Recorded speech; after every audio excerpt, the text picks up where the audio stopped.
এই রান্নাটা যদি একবার পাতেই পড়ে না, অন্য সব আর কিচ্ছু লাগবে না, এটাতেই খাওয়া হয়ে যাবে। আমি এখানে আলু আর কুমড়ো পাতলা করে কেটে নিয়েছি, আর নিয়েছি বেগুন। আর এই শাকটা তোমরা কি নামে চেনো আমাকে কিন্তু কমেন্ট করে জানিও। আমরা কিন্তু এই শাকটা গিমি শাক নামে চিনি।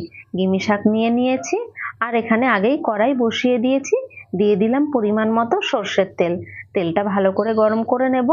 এবারে কেটে রাখা কুমড়োগুলো হালকা লালচে করে ফ্রাই করে নেব। তেতো খেতে যে একদমই পছন্দ করে না, আমি অনুরোধ করব এই রেসিপিটা একবার বাড়িতে বানিয়েই দেখো।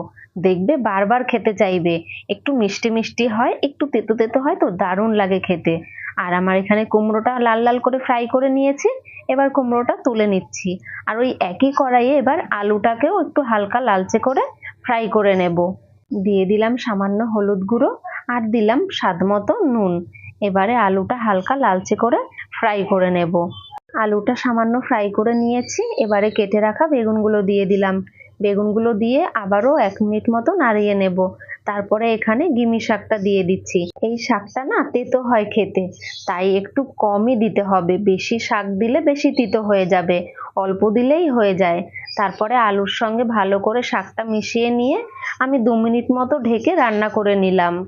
গিমি শাকের এই রেসিপিটা গরমকাল পড়লেই আমার মা সপ্তাহে একদিন করে বানাবেই। আর ভীষণ প্রিয় এই খাবারটা, আমাদের সবার ভীষণ ভালো লাগে।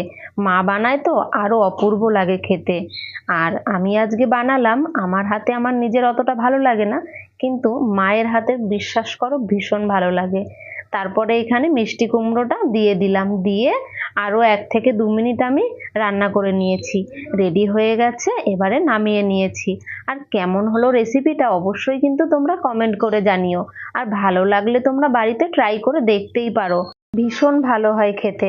তাহলে এখানেই ভিডিওটা শেষ করছি, আবার দেখা হবে নতুন ভিডিওতে।